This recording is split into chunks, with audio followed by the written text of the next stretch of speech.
Hi, George. Hi. So I just talked about the economy right there. You've seen another good jobs report on Friday, solid growth through this year. The stock market, as the president has pointed out, at record highs, yet the poll this week showed 61% disapproval for the president. So why are people so unhappy with the president when the economy is doing so well? But the numbers that you talked about are the most important indicators. You also see consumer confidence numbers, manufacturer, home builders, small business formation confidence. You see record close of the Dow over 22,000 points. These are the measurements that matter to everyday Americans. And even this president, when he came in, George, he made a promise that for every new regulation in, he would have 2 that went out. We're closer to 16 out for every new one in. And that regulatory framework has been so critically important to taxpayers, to property owners, to folks who are working hard and trying to get ahead. I would note, too, in some of the polling, which, of course, I scour daily on behalf of the president, his approval rating among Republicans and conservative and Trump voters is down slightly. It needs to go up. They are telling him, just enact your program. Don't worry about a Congress that isn't supporting legislation to get big ticket items done. And don't worry about all the distractions and diversions and discouragement that others who are still trying to throw logs in your path are throwing your way. Focus on the agenda. And he's doing that. And look, nobody can deny these economic numbers. I mean, the idea that it's not getting huge coverage, it's been a great weekend for this president. You see 2.6% growth. It doubled the first quarter growth. And you see the job creation, 209,000 exceeded expectations, his 1 millionth job created. And then you also just yesterday saw a unanimous rebuke of North Korea, the greatest economic sanctions package ever levered against them. It cost them about $1 billion. Even allies in the region like China, Japan, South Korea, all agreeing with the United States that North Korea and its nuclear capabilities must be stopped. We have seen that united front against North Korea right now, and the job growth and economic growth has been pretty steady with what we saw at the end of President Obama. But one of the distractions, that New York Times story this morning talking about all these Republicans jockeying now to already run in 2020. The Times cites interviews with 75 Republicans at every level of the party. They say they expressed widespread uncertainty about whether President Trump will run in 2020. Are you convinced he wants to run again? And what do you make of the story? The president says privately and publicly often, George, that he'll be there for 7.5 more years. So he plans on being a 2-term president. I read that article, and I want to say a few things about it. First of all, I think that in the Republican Party for many decades, we've suffered from what I call staph infection. People who are rewarded for losses. Most of the people quoted, most of the people involved, I'm sure, have never won a national political campaign like the one I was involved in or you were involved in years ago. Number 2, they need a full employment act in Republican consultancy. Some of them are still not supporting their party and their party's main points of view on tax reform and health reform, on putting ISIS in retreat, if not full defeat. And I want to make a remark about Vice President Pence. I've worked with him for 10 years as his pollster, as a senior advisor, and certainly work with him daily in the White House. It is absolutely true that the vice president is getting ready for 2020 for re-election as vice president. So no concern he's setting up a shadow campaign? And he's also getting ready for 2018. Zero concern. That is complete fiction. That is complete fabrication. And I know that his advisors who had comments attributed to them have pushed back very strongly, as has the vice president, and as am I right now unequivocally. Vice President Pence is a very loyal, very dutiful, but also incredibly effective vice president, an active vice president with this president. He is a peer to the president in the West Wing. He just came off a trip in Eastern Europe, and he'll go back, I believe, within the next week to South America to represent the country on his 4th or 5th foreign trip since taking office. But let me just make very clear. People need Republican consultants. There's always people trying to play the parlor game. They're not on the. They're not in the. I'd say Trump inside inner circle because they did not believe in him. They totally missed what was happening in America. That the forgotten man and forgotten woman, many of whom had voted for Democrats in the past, many of whom had never voted or never voted in decades, came forth and made this new Trump coalition in a way that, respectfully, the last couple of Republican candidates did not. Mitt Romney and Paul Ryan won one state. They lost Wisconsin by 7 points. Donald Trump won Wisconsin, Michigan, Pennsylvania, Ohio, Iowa. I would tell my Republican brethren, get on board. Help us with tax reform and health reform and stop looking at 2020. Let's see. We will see what happens with that in September. Meantime, General Kelly wrapping up his first week as chief of staff. We have that picture of him addressing the entire White House staff right there, some 200 people lined up there. I guess that's in the old executive office building. What difference has he made so far? It was quite a week with General Kelly. A few things, George. I know there's much commentary about the order and the discipline. All of that's true. But let me just tell you that General Kelly is someone who wants to empower his staff to succeed. He commands respect, but he also shows respect. And in sitting in different meetings with him and watching him in action this week, I've been incredibly impressed as to what a great listener, fully engaged General Kelly is. And I also believe the world is such a dangerous place, and so much of President Trump's day is filled with intelligence briefings and new facts and figures about this increasingly dangerous world. It really helps to have a general in his 5th decade of public service going right back in and taking that oath of office again for a new position, so that he is hand in glove with the president. He has been with the president quite a bit this week, but he's been with the rest of us and the senior staff as well. We're very happy to have General Kelly there as well, because he, for the first 6 months of this year, George, has been a member of this president's cabinet. And he knows full well this hand-picked cabinet of talented and engaged and quite successful men and women are superstars in this administration. And also, General Kelly, I want to say, has been the chief military aide for 2 different secretaries of defense in a very bipartisan fashion. In addition, we should mention the biographical point, in addition to running the Southern Command. So he's very knowledgeable about the hot spots around the world. He, of course, is a master at unit cohesion. And we feel that coming together in the West Wing. We still are seeing tweets from the president. He's insisted he's going to keep up that tradition, including this one on Thursday, where he said, our relationship with Russia is at an all-time and very dangerous low. You can thank Congress, the same people that can't even give us health care. How is Congress responsible for relations with Russia being at an all-time low, and who is he talking about? That tweet was likely in reference to the sanctions package that the president signed, because it's a good step forward, but that he's also been critical. And also, look, if you're Russia, you can't be happy with President Trump. We're now exporting coal to Eastern Kellyanne, Europe. Wait a second. The president He's beefing up the military. Let me just stop you right there, because the president signed that legislation. There's been widespread pushback from members of Congress, including Republicans like Senator John McCain and others, who say Russia is responsible. Russia, with its actions in Ukraine, Russia, its actions with interfering in our election, Russia's the one responsible for relations being at an all-time low, but the president blames Congress. No, well, he doesn't blame Congress exclusively. I'm talking did. about the sanctions package. But Russia overall, this president's been very tough on Russia when it comes to, again, dipping into their energy capabilities in the region. We're now exporting coal to Eastern Europe, beefing up the military, putting that money and that manpower and presidential imprimatur behind an emboldened and a better financed military. And also, look at what the decisive, swift, and I would say internationally acclaimed action President Trump took in April when Assad was gassing his own people, including those babies we all saw, gasping and taking their last breaths of air. The president very swiftly, I think, against what Russia wanted done, frankly, took action in Syria. So he met with President Putin for over 2 hours face-to-face.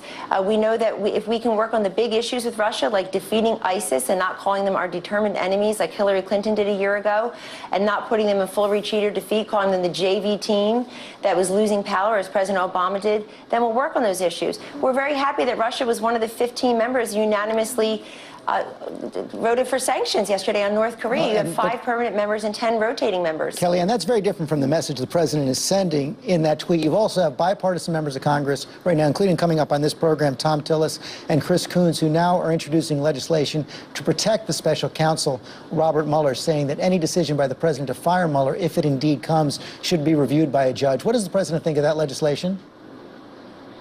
Why are we engaging in hypotheticals? The entire Russia investigation is a hypothetical. The president has called it a fiction, a total fabrication to excuse the colossal and unexpected unwanted defeat of Hillary Clinton in last year's election. People just can't get over that election, George. It's corrosive to our body politic. The president is going to continue to talk about America, and I suppose others, sadly, will continue to talk about Russia. But Ty Cobb, the special counsel to the president in the White House, has made very clear as recently as this week week that the president and others around him will continue to comply and cooperate and provide any information they have. But he also was not made aware of the grand jury proceedings until we all were. These are supposed to be done in secret, and yet that leaked out, as so many things do, that are harmful to our security interest. And let me just say something else about Russia. The president took on a new tack in West Virginia, speaking about this the other night. He told the people there and around the country that those who are pushing this phony, fabricated Russian investigation are cheating you, the voters, out of what you clearly said you want. You want a new and different direction. You don't want the same failed policies. You want free markets. You want democracy. You want national security, American exceptionalism, prosperity at home. He's making good on those promises. Look at the stock market. Look at the jobs numbers. Look at the growth. Look at the regulatory rollback on things that were hurting taxpayers and property owners and job creators. And look at what he has promised those people. They voted for him. And if Bob Mueller is going to continue the investigation, we'll cooperate however best we can. But the president is not a target of any investigation. Well, Jim Comey told him that as FBI director 3 times, and he assured that under oath. That may have been overtaken by events now, and we'll see whether the special counsel is indeed looking at obstruction, including of the president. Doubtful. Part of the reason, as you know, that this story has persisted is because the White House and the president's surrogates have told conflicting stories. First, they said no contacts with Russia, and then it turned out there were at least 18 contacts. The story broke in the New York Times saying the president was involved in the drafting of his son Don Jr.'s misleading response to that meeting he had with Russians during the campaign. And Jay Sekulow, the president's attorney, came on GMA and told me this, saying the president was not involved. The president didn't sign off on anything. The president wasn't involved in that. Well, the New York Times says that he was involved in it, that several people on the plane were involved in it as well. So you're disputing That's incorrect. That account from the New York Times. Yes. But just this week, when the Washington Post reported with more detail that the president was indeed involved in the drafting, Sarah Sanders, the press secretary, conceded it. Let's listen. The president weighed in as any father would based on the limited information that he had. This is all discussion, frankly, of no consequence. 2 very different answers in the space of 2 weeks there, Kellyanne. The most important thing that Press Secretary Sarah Sanders said there, which is completely true, is that there's no consequence to any of these meetings. The president weighed in as a father. He did not dictate the statement. But first, the White House and the president's lawyers said he wasn't involved at all. They didn't tell the truth. George, you know, I know there's this whole thing about where everybody wants to take about this tack. telling the truth. You know, let's talk about, let's talk about telling the truth. Let's talk about a president looking Americans in the eye who are still suffering 8 years later, who were lied to. If you like your plan, you can keep your plan. If you like your doctor, you can keep your doctor. Benghazi happened because of a video. Go tell the families of those 4 innocent Kellyanne, Americans you're simply who were changing the subject right here. That lie mattered. Hold on a second. No, that is the subject. Let's talk about credibility that President impacts Obama people. and Hillary Clinton. Right there, I said Those were big lies. directly different responses within 2 weeks. How do you explain that? Can the president and his team get control of that and be open and truthful about the Russia investigation? George, the president has said the entire investigation is fabricated, that this is a conclusion in search of evidence. They've come up with nothing. We've been doing this for almost about a year now. And what is there to show for it? What has actually metastasized in a way that we can say, wow, there's a smoking gun, there's a silver bullet? I spent a lot of time with you during the campaign as a campaign manager on your 2 programs, and others did with ABC as well. What one thing did we ever say, do, or conspire that had anything to do with Russia? When I needed negative information about Hillary Clinton, I took a moment and I listened to Hillary Clinton. I mean, we went to Michigan, Kellyanne, not but wait Moscow. a second. We know we know now what has come up in just the last few weeks is that Don Jr. responded to an email saying that he was going to get Russian government information on Hillary Clinton. That was not out during the campaign. That was revealed just in the last several weeks. Right, but what came of that meeting? Nothing. Jared Kushner shared with the House and Senate committees and then with all of us in a public statement at the White House about 10 days ago, George, that he had texted an aide and said, please get me out of this meeting. It's a waste of time. If you're getting dirt on your political opponent, if you're getting the silver bullet and the secret sauce on how to win the election, you don't ask your aide to pull you out of the meeting. You say, please order lunch. Let's just stay a while. There's nothing. It was nonsense.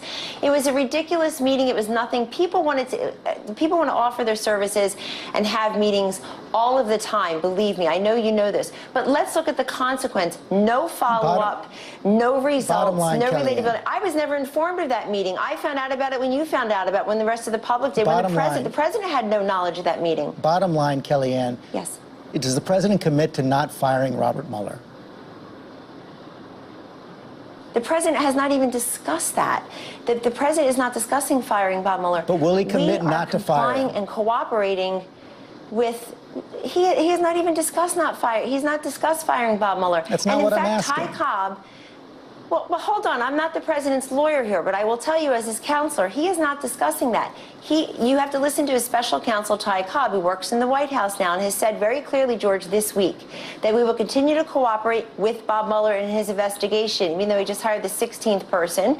Many of them are Democratic donors. But we'll continue to cooperate and comply. And Ty Cobb said something that reflects the thinking of all of us, including the president. Anything that gets us steps further to this conclusion of what the president has called a complete false and fabricated lie, a conclusion in search of evidence, anything that brings us closer to that conclusion, we're all for. But so far, you've got conclusion and no collusion. And anybody who denies that is lying. We were promised Watergate. We were promised direct evidence of interfering and changing electoral results. People talk about the 70,000 votes in Michigan and Pennsylvania and Wisconsin. There's none of that. Nobody even talks about that. What about Adam Schiff and Mark Warner, the two Democrats who are in charge of the intelligence committees? They spend more time on TV than they do interviewing witnesses. What is this investigation really about? It's about an excuse for the Democrats who have no vision. Even Democrats don't want to be Democrats anymore. The Democratic governor of West Virginia became a Republican this week because his party is so out of touch with everyday Americans. He can't look at the coal miners in his state, the working people, those who suffered with no health care, who were lied to by the last president about keeping their doctor and keeping their plan. He became a Republican because he believes in free markets and democracy. Kellyanne, no one can take away the president's there's nothing in this Russian investigation. No one can take away the president's popularity in West Virginia. We'll see what happens with the Mueller investigation. One final subject, this transgender ban that the president put out, the transgender tweet a couple of weeks ago on July 26th. He said, after consultation with my generals and military experts, please be advised that the United States government will not accept or allow transgender individuals to serve in any capacity in the U.S. military. Yet after he sent out that tweet, the chairman of the Joint Chiefs of Staff said he's going to wait for any official order from the president before they implement it. You've had the commandant of the Coast Guard this week saying he's not going to break faith with the transgender individuals inside his forces right now. General Mattis was apparently blindsided by the tweet from the president as well. So what I want to know is specifically which generals and military experts signed off on that tweet from the president. Well, a number of them, first of all, the tweet didn't make policy, the tweet announced policy. This had been a conversation, discussions had with generals and other stakeholders for a very long time. The president announced it through the forum that he does. It cuts out the middleman. Well, hold on. He had talked to generals for quite a long time. I know that, and other stakeholders. And the fact is, the Pentagon's a big place. If you find 5 or 10 people who say we had no idea, 100 people say we had no idea, that doesn't mean that everybody there who needed to know. I don't know when everybody at the Pentagon found out, but the president has made very clear what his policy is. The next steps, George, as you know, are to have policy guidance and to put the order out and to work with the stakeholders, obviously Secretary Mattis and others, to implement this new policy. But did the chairman of the Joint Chiefs, did the defense secretary, did the commandant of the Coast Guard, did the other service chiefs sign off on that policy, on that tweet before the president sent it out? I can't answer that because I wasn't in the room when they discussed it with him, and I certainly aren't on the national security